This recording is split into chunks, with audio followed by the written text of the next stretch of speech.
नमस्कार दोस्तों, मेरे कहानी में आपकी स्वागत है। जून की दोपहर में दिल्ली के अंदर एक लड़का रिक्शा चला रहा है। उसने अपने चेहरे को गमछे से कवर किया हुआ है। तेज धूप है और तेज धूप के कारण उस रिक्शे में एक जो लड़की बैठी हुई थी उसने भी अपने चेहरे को दुपट्टे से कवर किया हुआ है। अब वह लड़का रिक्शा खींच रहा था। रिक्शा खींचते खींचते उसे बहुत तेज गर्मी लगती है, तो साइड में ही उसे एक पानी की टंकी दिखाई देती है जिस पर लिखा हुआ था शीतल पेयजल। तो वह रिक्शा वाला उस लड़की से कहता है कि मैडम, अगर आपको कोई दिक्कत ना हो तो मैं जाकर यहाँ से पानी पी लूँ।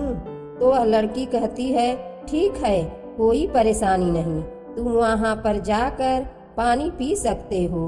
उसके बाद वह रिक्शा वाला रिक्शे से उतरता है और वहाँ जाकर अपना गमछा चेहरे से हटाता है और पानी पीने लगता है। अब जैसे ही रिक्शे में बैठी हुई लड़की उसके चेहरे को देखती है तो देखते ही एकदम से हैरान परेशान हो जाती है और थोड़ी सी दुखी भी प्रतीत होती है। अब इसके बाद वह लड़का दोबारा से अपने गमछे को लपेटकर उस रिक्शा पर आकर बैठ जाता है और उस रिक्शे को खींचने लगता है। थोड़ी दूर आगे चलने पर वह लड़की अपने पास से एक छाता निकालती है और छाता निकालकर उसे उस लड़के के ऊपर तान देती है। अब इसके बाद वह लड़का कहता है कि मैडम, आप परेशान बेशक से ना हो, क्योंकि हमारा यह रोज का काम है। रोज ऐसे ही दोपहरी में हमें इस तरह से रिक्शा खींचना पड़ता है। लेकिन वह लड़की वहाँ पर कुछ बोलती नहीं है। वह चुपचाप उस छाते को उसके ऊपर फैलाए रखती है। जैसे ही उसकी मंजिल आ जाती है, उसे ट्रेन में बैठना था और रेलवे स्टेशन पर जाकर जैसे ही वह लड़का रिक्शा लौटता है तो वहाँ से वह लड़की उतरती है और उतरने के बाद उसे उसके किराए के पैसे देती है और अपने चेहरे से उस दुपट्टे को हटाती है। अब जैसे ही वह लड़का उस लड़की के चेहरे को देखता है तो एकदम से उसकी आंखों से आंसू निकलने लगते हैं। इधर जो लड़की थी वह भी उस लड़के को देखकर फूट फूट कर रोने लगी थी। अभी चारों तरफ से जो लोग खड़े हुए थे वह भी इन दोनों को देखकर बड़े हैरान हैं, परेशान हैं। वह सोचने पर मजबूर हैं कि यह रिक्शा वाले को देखकर यह लड़की क्यों रो रही है और यह रिक्शा वाला भी क्यों रो रहा है। आखिर क्या थी कहानी, क्या किस्सा था, पूरी घटना की सच्चाई आइए जानते हैं इस वीडियो के द्वारा। लेकिन दोस्तों, वीडियो में आगे बढ़ने से पहले वही आप लोग से छोटा सा रिक्वेस्ट है कि आप अगर मेरे चैनल पर पहली बार हैं तो चैनल को सब्सक्राइब कर लीजिए और वीडियो को लाइक कर दीजिए, ताकि जो मेरा हौसला है वह और भी ज़्यादा बढ़ता रहे और भी ज़्यादा इंटरेस्टिंग कहानियाँ ऐसे ही रोज़ रोज़ मैं आप लोगों को हमेशा सुनाती रहूं। दोस्तों, यह कहानी है आजमगढ़ की। आजमगढ़ डिस्ट्रिक्ट के अंदर एक गांव था और उस गांव के अंदर एक मुकेश नाम का लड़का रहा करता है। मुकेश का घर परिवार काफ़ी अच्छा है। उसके पास कुछ ज़मीन है जिस पर वह खेती बाड़ी किया करते हैं और मुकेश एक प्राइवेट नौकरी किया करता है। उससे उनका गुजर बसर अच्छी तरह से हो रहा है। मुकेश के घर में और कोई भाई बहन उसका नहीं है। उसके माता पिता हैं और वह उनकी अच्छी तरह से देखभाल कर रहा है। लड़का शादी के लायक हो गया था तो उसके पिता को उसकी शादी की चिंता होती है और तभी उसके पास एक रिश्ता आता है। लड़की का नाम था पूजा। पूजा जो कि पढ़ने लिखने में काफ़ी ज़्यादा होशियार थी और देखने में काफ़ी ज़्यादा खूबसूरत थी। पूजा के घर में कोई भाई नहीं था। पूजा की 4 बहनें और थी जो पूजा से छोटी थी। पूजा के पिता सोचते हैं कि बेटी की शादी करवा दी जाए, क्योंकि 5 बेटियां हैं और एक एक करके सभी की अगर शादी हो जाएगी तो बड़ा ही अच्छा रहेगा। ऐसा सोचकर वह मुकेश के पिता के पास अपनी बेटी पूजा का रिश्ता लेकर पहुंच जाते हैं। इधर जो मुकेश का पिता था उसे भी रिश्ता अच्छा लगता है तो वह रिश्ते के लिए हामी भर लेते हैं। दोनों की शादी हो जाती है। जो पूजा है वह दुल्हन बनकर मुकेश के घर में आ चुकी है। इधर मुकेश जैसे ही पहली बार पूजा को देखता है तो देखते ही उसे प्यार करने लगता है, क्योंकि पूजा देखने में काफ़ी ज़्यादा खूबसूरत थी। तो वह पूजा की हर ख्वाहिशों को पूरी करने की कोशिश किया करता है। धीरे धीरे इसी तरह से समय बीतता है। तभी पूजा एक दिन मुकेश से कहती है कि मुकेश, मुझे आगे पढ़ाई लिखाई करनी है और किसी बड़े मुकाम को हासिल करना है। इस बात को सुनकर मुकेश पूजा को एप्रिसिया बहुत ही अच्छा होगा, क्योंकि मैंने तो पढ़ाई छोड़ दी है, अब तो मैं प्राइवेट जॉब किया करता हूँ और साथ में खेती बाड़ी को संभाला करता हूँ।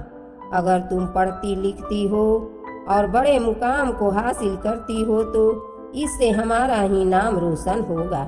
ऐसा कहकर वह पूजा की पढ़ाई को दोबारा से जारी करवा देता है। इधर जो पूजा की सास थी वह भी पूजा पर बड़ा ही लाड़ प्यार किया करती थी। वह लोग उसे बड़े ही प्यार से रखा करते हैं और उसे पढ़ने के लिए भी प्रॉपर टाइम दिया करते हैं। धीरे धीरे समय बीतता है। समय बीतने के साथ साथ पूजा जहाँ पर कोचिंग लेने के लिए जाया करती तो वहाँ पर उसकी कुछ सहेलियाँ बन जाती हैं और वह अक्सर उनसे फ़ोन पर बातें किया करती हैं।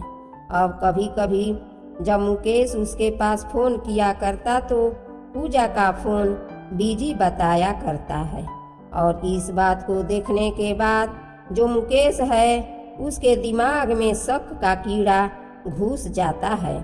वह अपनी पत्नी पर शक करने लगता है कि यह किसी दूसरे लड़के से नाजायज प्रेम प्रसंगों में है। अब इस बात को जैसे ही उसकी पत्नी घर आती है तो वह उससे कहता है कि तुम्हारा फ़ोन बिजी कहाँ था? तो वह बताती है कि मैं अपनी सहेली से बात कर रही थी और उसी वजह से मेरा फ़ोन बिजी आ रहा था। लेकिन जो मुकेश है उसके दिमाग में केवल वही बात चल रही थी कि यह काफ़ी ज़्यादा खूबसूरत है और बाहर पढ़ने के लिए जाती है। यह जरूर किसी न किसी और के साथ नाजायज प्रेम प्रसंगों में है। अब ऐसा कहकर वह उसे धुतकारने लगता है और बार बार उल्टी सीधे बातें उससे कहने लगता है। कहता है कि तू बाहर जाकर मुंह मारती है, तेरा घर में पेट नहीं भरता। अब यह बात पूजा को बड़ी ही बुरी लगती है, क्योंकि पूजा कहीं पर भी गलत नहीं थी तो अपने पति से कहती है कि ऐसी कोई बात नहीं है। अगर आपको इस बात का विश्वास नहीं है तो चाहे जो मुझे कसम दिला लो या फिर जो भी आपकी परीक्षा हो वह परीक्षा ले सकते हो। और यह रहा आपके पास फ़ोन, इस फ़ोन में देख लो, अगर किसी और का नंबर भी हो तो।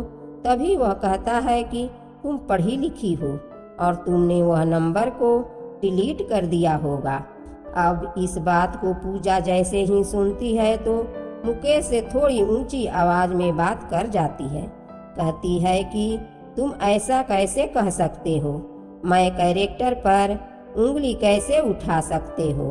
अब जैसे ही मुकेश उसकी ऊंची आवाज़ को सुनता है, उसका दिमाग खराब पहले से ही था, तो वह पूजा पर हाथ उठा देता है और जैसे ही पूजा के ऊपर मुकेश ने हाथ उठाया था तो पूजा एकदम से बौखला जाती है और अपने पिता को फोन करती है और पूरी घटना अपने पिता को बताती है और कहती है कि पिताजी, इसके साथ अब मुझे 1 सेकेंड भी नहीं रहना है। मैं अभी के अभी यहाँ से आ रही हूँ और अगर आप चाहते हो कि मैं इसी घर में रहूँ तो यह अब संभव नहीं है, क्योंकि इसने मेरे कैरेक्टर पर उंगली उठाई है और मैं अपने कैरेक्टर को अच्छी तरह से जानती हूँ। मैंने ऐसा कुछ भी नहीं किया और जो काम मैंने किया है उसके लिए भला मैं साजा क्यों भुगतूं। ऐसा कहकर वह फोन काट देती है और अपने सामान को बांधकर सीधा अपने मायके चली जाती है। उधर उसका पिता उसे समझाने की कोशिश करता है, लेकिन वह अपने पिता से साफ इनकार कर देती है। कहती है कि पिताजी, जो लड़का मुझे अच्छी तरह से समझ नहीं सकता उसके साथ रहने से क्या फ़ायदा। उसके बाद कुछ दिनों तक पूजा अपने ही मायके में बनी रहती है। इधर जो मुकेश था वह भी गुस्सा होकर अपने घर पर बैठा रहता है। धीरे धीरे समय बीतता है और समय बीतने के साथ साथ पूजा तलाक का केस कोर्ट में फाइल कर देती है। अब कोर्ट में केस आ गया था और केस के संबंध में मुकेश के पास आते हैं।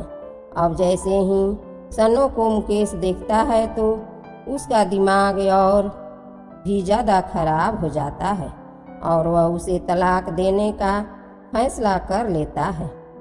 कुछ दिनों तक कोर्ट में केस चलता है और केस चलने के बाद उन दोनों का तलाक हो जाता है। तलाक होने के बाद कुछ राशि तय की गई थी जो मुकेश पूजा को तलाक के एवज में देता है। उस राशि को चुकाने के लिए मुकेश ने अपने खेत गिरवी रख दिए थे, लेकिन उस राशि को पूजा को दे दिया था और मुकेश अपने घर है और पूजा अपने घर है। पूजा अपने घर पर रहती है और पिता से कहती है कि पिता, मैं पढ़ना चाहती हूँ। उसके पिता कहते हैं कि बेटी, पहाड़ जैसी जिंदगी है, तू किसी और से शादी कर ले। लेकिन पूजा साफ मना कर देती है। कहती है कि पिताजी, अब मुझे शादी नहीं करनी है। आगे भी कोई ऐसा लड़का मिलेगा जो मेरे कैरेक्टर पर उंगली उठाएगा, तो इस वजह से मुझे अब किसी से शादी नहीं करनी है। मैं पढ़ना लिखना चाहती हूँ और पढ़ लिख कर एक अच्छी सी सरकारी नौकरी प्राप्त करना चाहती हूँ। इसके बाद उसके पिता कई बार उससे मना करते हैं, लेकिन वह मना कर देती है और वह अपनी पढ़ाई लिखाई को जारी रखती है। धीरे धीरे समय बीतता है और उसके तलाक को लगभग 5 साल हो गए थे। इस दौरान उसने कई सरकारी फॉर्म भरे थे और उनके टेस्ट दिए थे, लेकिन वह टेस्ट में वह कुछ नंबर से रह गई थी। अब वह धीरे धीरे मेहनत करती रहती है और मेहनत उसकी रंग लाती है। एक दिन उसको पता चलता है कि उसने एसडीएम का टेस्ट क्लियर कर लिया है। अब एसडीएम बनने वाली है और उसके लिए उसे ट्रेनिंग के लिए चंडीगढ़ जाना पड़ेगा। अब इस बात को जैसे ही उसके घर वाले सुनते हैं और गांव वाले सुनते हैं तो बड़ा ही खुश होते हैं, खुशियाँ मनाते हैं कि हमारे गांव की लड़की एसडीएम बनने वाली है। अब उसके बाद पूजा जैसे ट्रेनिंग पर जाती है तो अपने घर से दिल्ली के लिए बस पकड़ती है और वहां पर जाकर वह बस स्टैंड पर उतर जाती है और वहां से उसे रिक्शा करना था और रिक्शे से उसे रेलवे स्टेशन जाना था। रेल में बैठकर वह चंडीगढ़ जाना चाहती थी और वहां पर अपनी ट्रेनिंग को कंप्लीट करना चाहती थी। अब इसके बाद दोस्तों, वह बस स्टैंड पर खड़ी हुई है। गर्मियों के दिन हैं, दोपहरी पड़ रही है और दोपहरी की वजह से उसने अपने चेहरे को अपने दुपट्टे से कवर कर लिया है। वहाँ पर खड़ी होकर वह रिक्शा का वेट कर रही थी। तभी एक रिक्शा वाला आता है। वह उसको रोकती है और पूछती है कि यहाँ से मुझे रेलवे स्टेशन जाना है और कितने रुपए लोगे। वो कहता है कि मैं तो 50 लूँगा। तभी वह उस रिक्शे वाले से मना कर देती है। कहती है कि यह रुपए तो बहुत ज़्यादा है, थोड़ी कम में बताओ तो। उसके बाद वह कहता है कि आपको 50 रुपया देने हैं तो चलना है तो चलो, बहुत ज़्यादा गर्मी पड़ रही है और गर्मी में हम आपको वहाँ तक ले जाएंगे, मैं तो इतने पैसे ही लूँगा। उसके बाद दूसरा रिक्शा वाला आता है। वो कहता है, बताता है कि उसके बाद एक रिक्शा वाला दूर खड़ा था। वह सब कुछ देख रहा था। उसने भी अपने चेहरे पर गमछा लपेटा हुआ था। तो वह अपने रिक्शे को लेकर वहाँ पर आता है और कहता है कि मैडम आपको कहाँ जाना है। तो वह बताती है कि मुझे तो रेलवे स्टेशन जाना है, तुम कितने पैसे लोगे।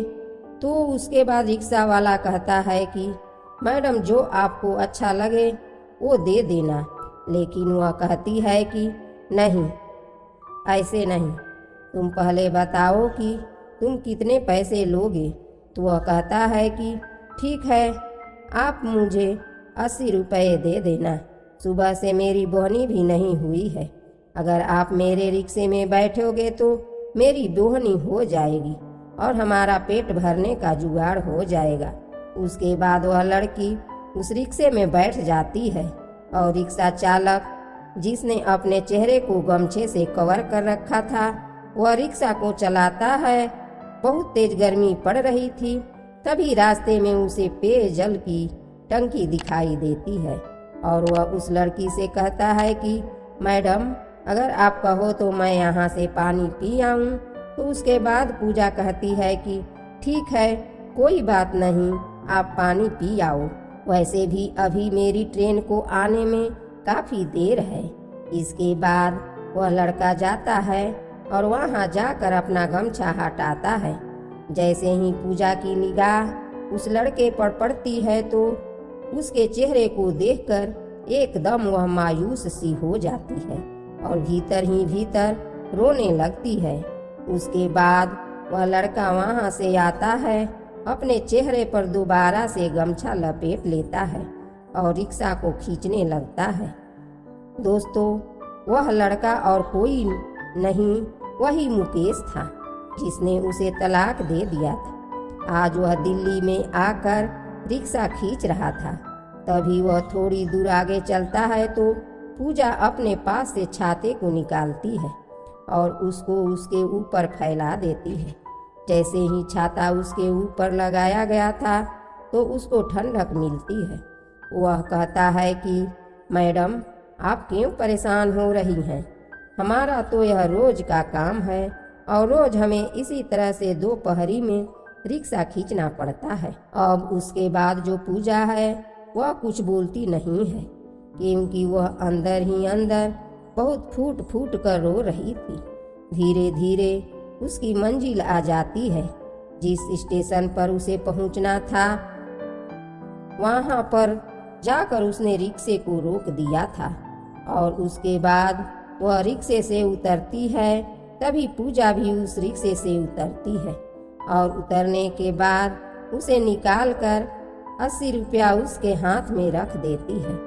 उसके बाद वह अपने चेहरे से उस दुपट्टे को हटाती है और जैसे ही पूजा अपने दुपट्टे को हटाती है तो मुकेश था, जो अब तक रिक्शा खींच रहा था, वह उसे देखते ही एकदम से भावुक सा हो जाता है और उसकी आंखों से आंसू निकलने लगते हैं। अब जैसे ही पूजा उसकी ऐसी हालत देखती है तो उसकी भी आंखों से आंसू जोर जोर से निकलने लगते हैं। चारों तरफ जो लोग थे वह उन दोनों को देखते हैं और देखकर बड़े असमंजस में हैं, क्योंकि एक रिक्शा वाला है और एक उसकी पैसेंजर है और दोनों एक दूसरे को देखकर खड़े खड़े रो रहे हैं। आखिर चक्कर क्या है, आखिर क्या बात है। तभी दोस्तों जो पूजा है वह कहती है कि मुकेश, अगर तुम्हारे पास टाइम हो तो थोड़ी देर हम बैठकर बातें कर सकते हैं। क्योंकि पूजा के दिमाग में चल रहा था कि ऐसी क्या मुसीबत आ पड़ी जो इसे यहाँ पर रिक्शा खींचना पड़ रहा है। उसके बाद मुकेश उसके साथ जाकर एक जगह पर बैठ जाता है। स्टेशन के बाहर जो कुर्सियाँ बनी होती हैं उन पर जाकर वह दोनों बैठ जाते हैं और एक दूसरे से बातें करने लगते हैं। तभी पूजा मुकेश से कहती है कि मुकेश, ऐसी क्या मजबूरी आ पड़ी जो तुम यहाँ पर आकर रिक्शा चलाने लगे। उसके बाद मुकेश कहता है कि पूजा, यह सब कुछ तुम्हारी ही देन है। तुम्हें जो तलाक में हमने रकम दी थी उस रकम को देने के लिए मैंने अपनी ज़मीन को गिरवी रख दिया था और ज़मीन गिरवी होने के कारण जो मैं नौकरी किया करता था उससे घर का भरण पोषण अच्छी तरह से नहीं हो रहा था। तो मैंने सोचा कि क्यों न दिल्ली जाकर पैसे कमाए जाए और अपनी ज़मीन को छुड़ाए जाए। अब इस बात को सुनकर पूजा थोड़ी सी और ज़्यादा परेशान हो जाती है और वह कुछ सोचने लगती है। तभी जो मुकेश है उससे पूछता है कि पूजा, तुम कहाँ जा रही हो और तुम यहाँ कैसे आई हो। उसके बाद पूजा बताती है कि मैं एसडीएम बनने वाली हूँ। चंडीगढ़ में जाकर मुझे ट्रेनिंग करनी है और ट्रेनिंग के बाद मैं एसडीएम बन जाऊंगी। और मुकेश जैसे ही इस बात को सुनता है तो उसे झटका सा लगता है और वह पूजा से माफ़ी मांगने लगता है। कहता है कि पूजा, मुझे माफ़ कर दो, मुझसे बहुत बड़ी गलती हो गई। तुम्हारी तो कोई भी गलती नहीं थी और इस वजह से मैंने तुम्हें तलाक दे दिया। बाद में जब तुम मायके में रहा करती थी तो उसके बाद जब मैं जांच पड़ताल की थी तो मुझे पता चला कि तुम सच में ही अपनी सहेलियों से बात किया करती थी, लेकिन उसके कुछ दिनों बाद ही तुमने तलाक के पेपर भेज दिए थे। और जैसे ही मैंने तलाक के पेपर देखे तो उसके बाद मुझे गुस्सा आ गया। मैं सोचने लगा कि इतनी छोटी सी बात पर भला कौन रूठकर तलाक देता है। उसी अहंकार के कारण मैंने तुम्हें तलाक दे दिया था और जिस दिन से मेरा और तुम्हारा तलाक हुआ है उसके बाद मैं हर रोज तुम्हारे बारे में सोचा करता हूँ और इस बात को सोच सोच कर मैं परेशान रहता हूँ कि मैंने अपने हंसते खेलते परिवार को उजाड़ दिया। अब तुम वैसे भी एसडीएम बन गई हो तो हमारा तुम्हारा मेल ही क्या होगा, लेकिन हो सके तो मुझे माफ़ कर देना। उसके बाद पूजा कहती है कि ठीक है, कोई बात नहीं, मैंने तुम्हें माफ़ कर दिया। और यह एक पर्ची पर अपना नंबर लिखती है और कहती है कि यह लो, मेरा नंबर है। अगर तुम्हें कभी भी मुझसे बात करने की ज़रूरत हो तो या कभी भी ऐसा लगे कि तुम्हें मुझसे बात करनी चाहिए तो तुम मुझे बेझिझक फ़ोन कर सकते हो।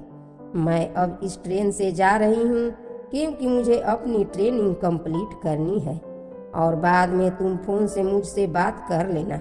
उसके बाद पूजा उस ट्रेन में बैठकर दुखी मन से चंडीगढ़ पहुँच जाती है और वहाँ जाकर अपने रूम में जाकर आराम करने लगती है। धीरे धीरे शाम हो गई थी।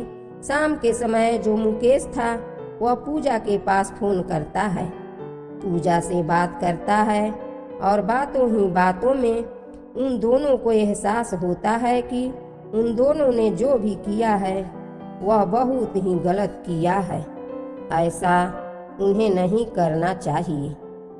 तो पूजा और मुकेश से कहती है कि मुकेश, अब तुम रिक्शा मत चलाओ, अब तुम यहाँ पर मेरे पास चंडीगढ़ आ जाओ और मैं यहाँ से तुम्हें एक अच्छी सी नौकरी दिला दूँगी। अब इस बात को जैसे ही मुकेश सुनता है तो वह उस रिक्शे को जमा करता है, क्योंकि उस रिक्शे को वह किराए पर चलाया करता था और दिन भर उसे चलाकर उससे पैसे कमाया करता था। तो मुकेश उस रिक्शे को जमा करने के बाद सीधा चंडीगढ़ पहुंचता है। पूजा उसके पास और दोनों एक ही साथ रहने लगते हैं। इधर जो पूजा है वह भी अपनी बीती बातों को याद करती है, इधर जो मुकेश है वह भी बीती बातों को याद करता है और दोनों को पछतावा होता है कि इतनी छोटी सी बातों के ऊपर हमने अपने घर को बर्बाद कर लिया। ऐसा करना बिल्कुल सही नहीं था। तो अचानक से दोनों एक दूसरे से कह देते हैं कि हम दोनों को अब शादी कर लेनी चाहिए। उसके बाद पूजा और मुकेश एक मंदिर में जाकर एक दूसरे से शादी कर लेते हैं और शादी करने के बाद वह दोनों अपने अपने घर वालों को बताते हैं कि हम दोनों ने दोबारा से शादी कर ली है और हम दोनों एक दूसरे के साथ मिलजुल कर रहेंगे। उसके बाद पूजा की पोस्टिंग हो जाती है और पोस्टिंग होने के बाद पूजा मुकेश के साथ हंसी खुशी रहा करती है। अब कुछ दिनों बाद उन्हें एक बच्चा भी हो जाता है और उस बच्चे को लेकर वो लोग दोबारा से अपने गांव आते हैं और वहां जाकर जो भी इस बात को सुनता है वह बड़ा ही खुश होता है, क्योंकि आखिरकार उन दोनों ने अपना घर दोबारा से बसा लिया था। और पूजा अच्छा सा पैसा कमाती है और पैसा कमाने के बाद अपनी चारों बहनों की शादी बड़ी ही धूमधाम से करती है। वह लोग हंसी खुशी एक साथ मिलजुल कर रहा करते हैं। दोस्तों, यह थी कहानी जहाँ पर एक परिवार पहले तो उजड़ा और उजड़ने के बाद दोबारा से बस गया और हंसी खुशी वह लोग एक दूसरे के साथ रहा करते हैं। आपको कहानी जैसी भी लगी हो